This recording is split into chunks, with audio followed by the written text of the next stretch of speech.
Hey guys, what's going on? Counterspell Hater here, back with another EDH guide. Today we are looking back at the Kamigawa Neon Dynasty, just the regular set, regular legendary creatures. So today we are looking at AO the Dawn Sky. For 3 generic and double white, it is a legendary dragon spirit with flying and vigilance by 4, and when he dies, you can choose one. Look at the top 7 cards of your library. Put any number of non-land permanent cards with total mana value 4 or less from among them and put them onto the battlefield. Put the rest on the bottom of your library in a random order. And then you have the other option of putting 2+ counters on each permanent you control that's a creature or vehicle. So we're going to be, I kind of chose like build this deck around like cheating creatures out and also multiple turns out in general, and I guess like putting plus counters on it. Anyways, I built more around the cheat part. Anyways, let's get to it. Starting with Rimaz, King of Oreskos, for 1 generic and double white.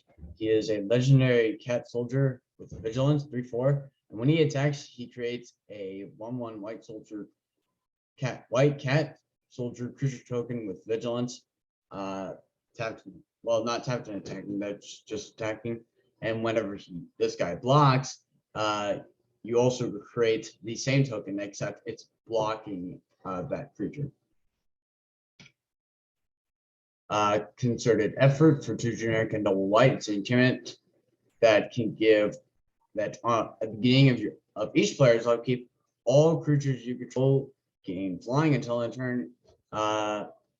If a creature you control has flying, the same is true, of course, for fear, first strike, double strike, land, walk, protection, trample, and vigilance. Lithoform Engine for 4 generic. It's a legendary artifact that for 2 generic, tap to copy target activated or triggered ability you control. You may choose your targets to the copy, so we could choose our commander's death trigger. If you're 3 generic and a tap of this artifact, you can copy target instant sorcery and choose your targets.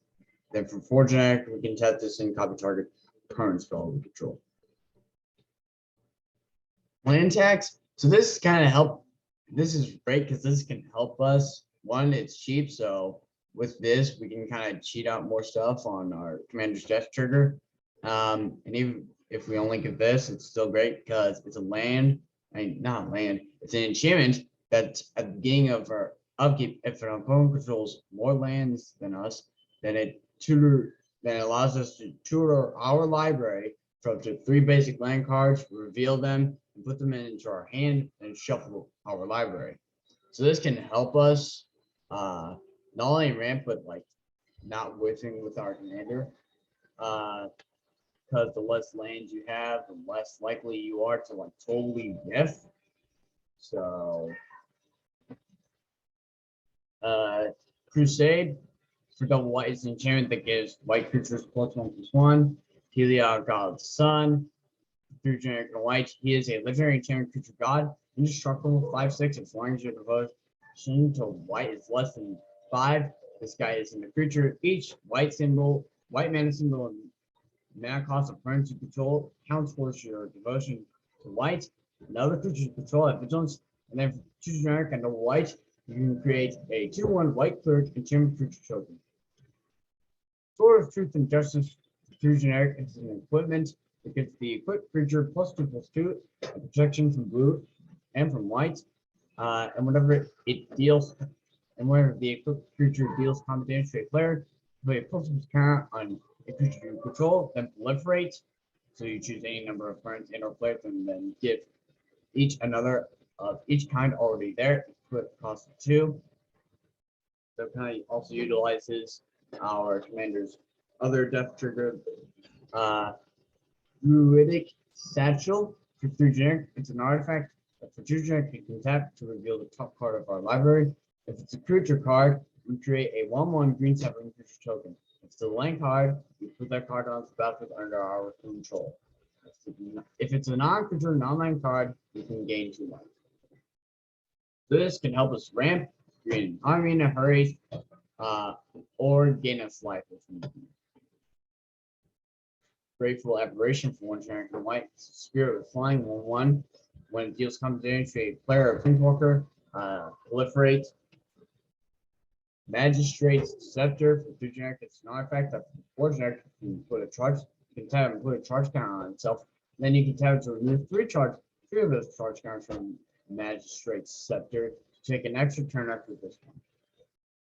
The Undead War Leader for 2 generic and double white. It's a cat soldier that when it attacks, it creates 2 1/1 white cat creature tokens with lifelink that are tapped and attacking 4/4.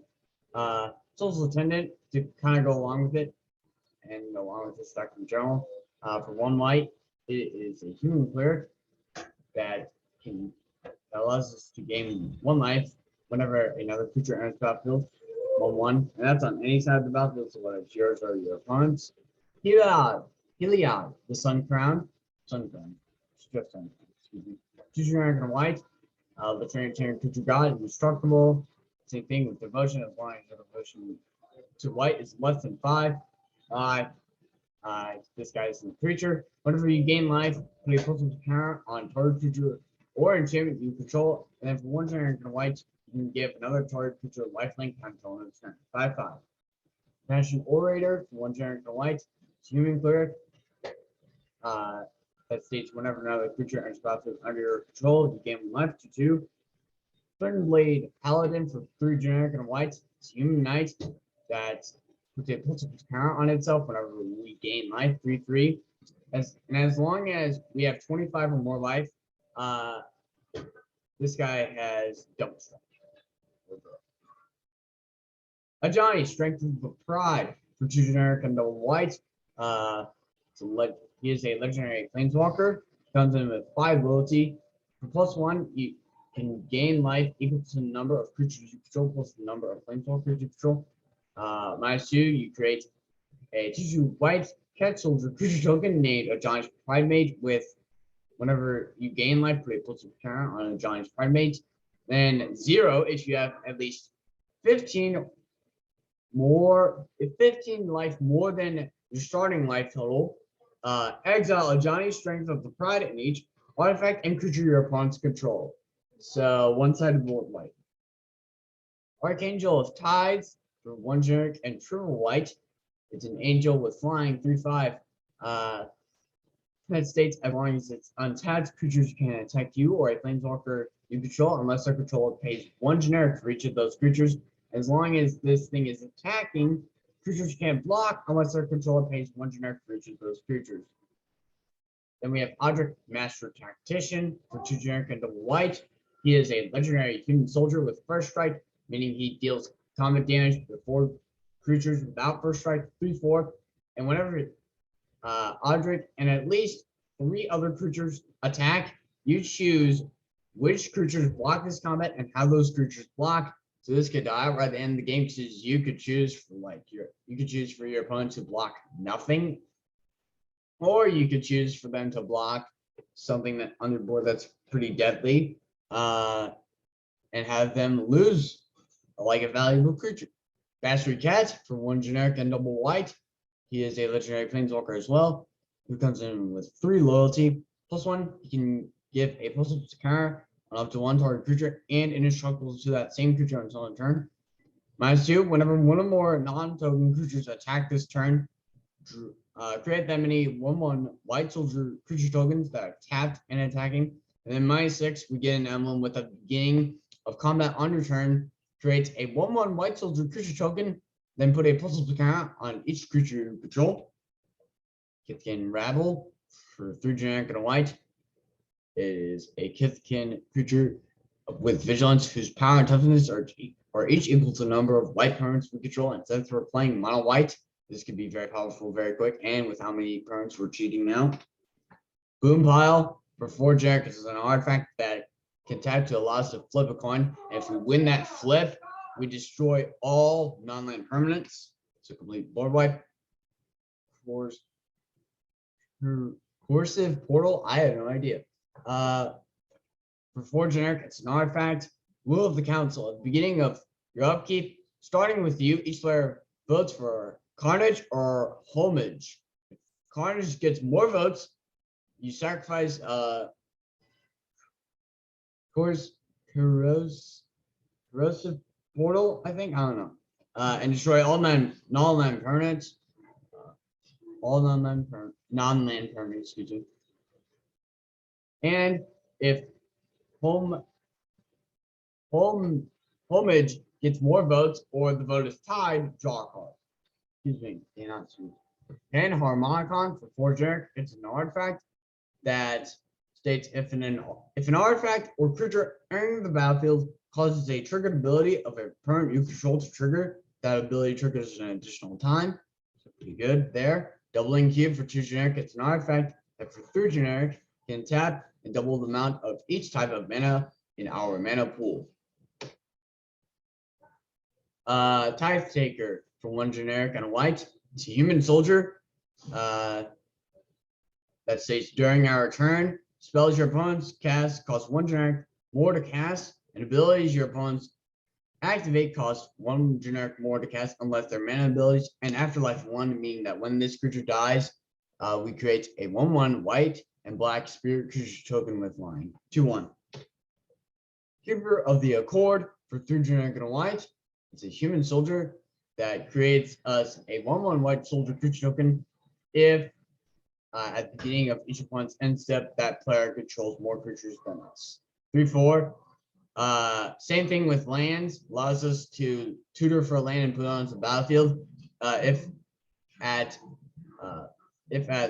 an opponent's end step they have more lands than us, we can search our library for a basic lands card. Plains card, excuse me. Archetype of Courage from 1 generic and double white. It's an enchantment creature, human soldier that gives creatures we control first strike, 2/2, and it takes first strike away from creatures our opponents control. Meaning that, well, it's right there. Daxos, Blessed by the Sun for double white. He is a legendary enchantment creature demigod whose toughness is equal to your devotion white. He's got 2 power, and whenever another creature you control enters the battlefield or dies, you gain 1 life. Terra Ascendant for singular white. It's a human monk with lifelink 1/1, and as long as you have 30 or more life, this guy is getting +5/+5 and flying. And since this is commander where we start with 40 life, starting this with turn 1 is starting the game with a 6/6 flyer that has lifelink on top of it, which is insane. Grand Abolisher for double white. It's a human cleric 2/2 that does not allow our opponents to cast spells or activate abilities of artifacts, creatures, or enchantments during our turn. So goodbye counter spells. Linden, the Steadfast Queen for triple white. She is a legendary human noble with vigilance 2/3, and whenever a white creature you control attacks, you gain 1 life. Fired Steward of Argiv for 2 generic and double white. He is a legendary human soldier with vigilance 2/4.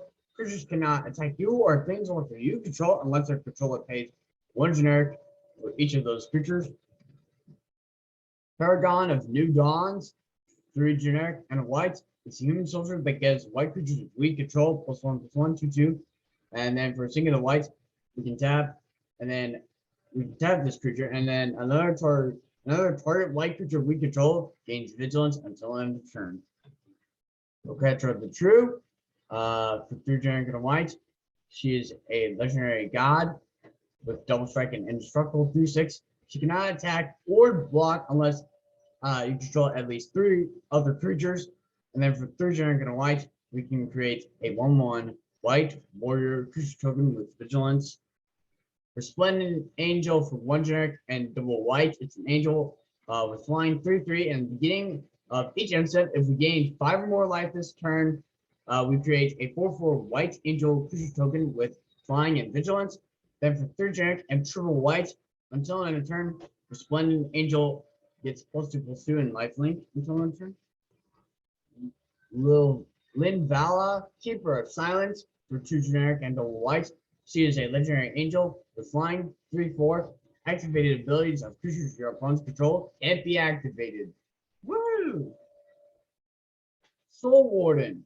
For a single white, it's a human cleric that states whenever another creature enters the battlefield, you gain 1 life. Hold on, just to make sure. No, I don't have another copy. Yep, I do not. Because this is Soul's Attendance. This is Soul Warden. Alright, just to make sure. One. Yeah. Port of Grace. For 2 generic and double white, it's an enchantment that when it enters the battlefield, it causes us to become a monarch. At the beginning of our upkeep, we create a 1/1 white spirit creature token with flying. If we're the monarch, however, we create a 4/4 white angel creature token with flying instead.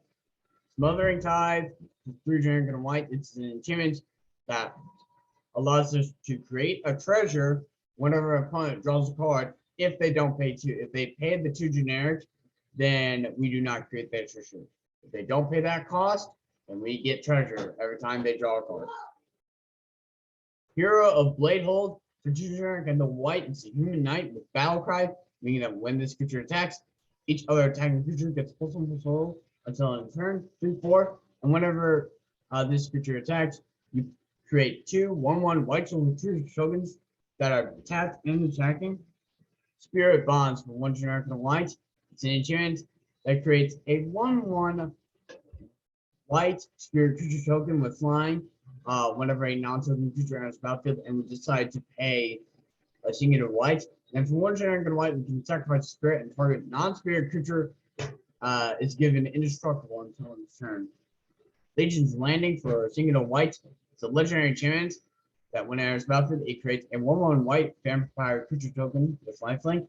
Whenever you attack with 3 or more creatures, transform Legion's Landing, and then it transforms into Adonso, the First Fort, legendary land. You can tap for white or for generic and white. You can tap to create a 1/1 white vampire creature token with lifelink.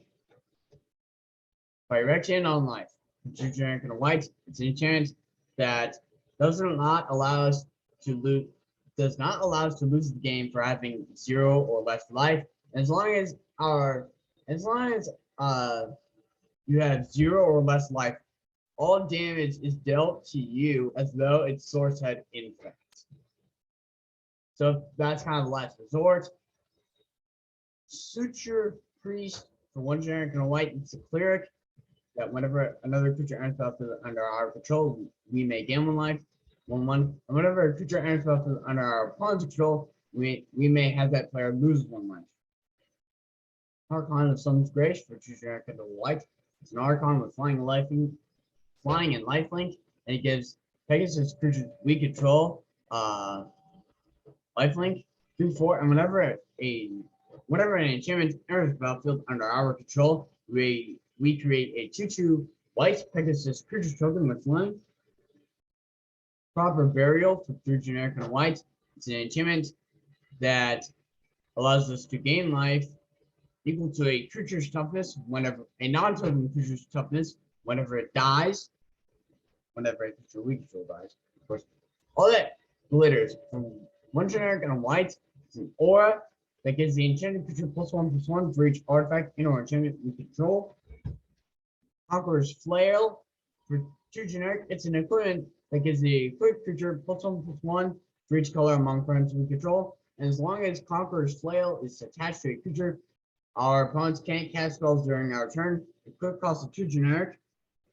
And then finally, we have the only non-land, non-permanent card, and even this is permanent, we can cheat it out. But it's Austere Command, 4 generic and double white. It's a sorcery that has us choose 2. So one of them is destroy all artifacts, the other is destroy all enchantments. The third one is destroy all creatures with confirmed mana cost 3 or less, and then the fourth one is destroy all creatures with confirmed mana cost 4 or greater. So this could really be one-sided considering how we are built. Because I built this kind of more the 4 or less side of things. So most likely we'll be choosing destroy all creatures with converted mana cost 4 or greater, and one of the other ones that destroys like all artifacts or all enchantments, and probably not. Well, destroy all creatures with converted mana cost 3 or less, and destroy all creatures with converted mana cost 4 or greater, unless we absolutely had to. Anyways, excuse me. Now we get into lands. Windbrisk Heights. Well, our only non-basic land. It's a land with hideaway. You know the deal. This land is intact. When it dies, you will look at the top 4. Then you exile 1 face down. Then you put the rest on the bottom of your library in a random order. Not a random order, just on the bottom of the library it goes. This can tap for a white, and for a singular white, it can tap. When you play the exile card without paying its mana cost, you'll be attacked with 3 more creatures this turn. Seeing as how we'll be able to cheat out creatures, make a bunch of creatures. Now we're playing only mono white, which is supposed to make creatures. This is very plausible. And then the rest of our lands here are just plains. Yeah. With that, we have our wrap up to this commander guide starring the Dawn Sky. Anyways, I hope you enjoyed this video. If you did, please like and subscribe. We are only 3 subscribers away from 20 sub, and I kind of need ideas. So in the comments, please comment down below. Tell you what. So since we're pretty close, if you want to,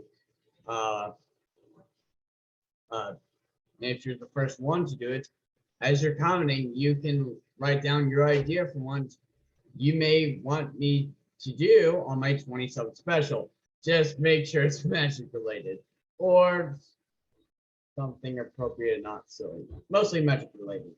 Or if you want to see a commander, whether it's custom or legit, like this one that you just saw, then just comment its name down below and make sure I can also find it on the internet. And even if you want the first, don't be discouraged. I like feedback. I like to see what you guys think. So comment anyways. I've been missing the feedback a bit. I liked it when you guys gave feedback, so I encourage that. Anyways, hit the notification bell that way you don't miss another video. Share this video along with other videos you may or may not have seen with other people you may or may not know of. You got social media and all that, you know what to do. I think that's it. Go watch my other videos, subscribe, all that jazz, and I'll see you guys next time. Bye.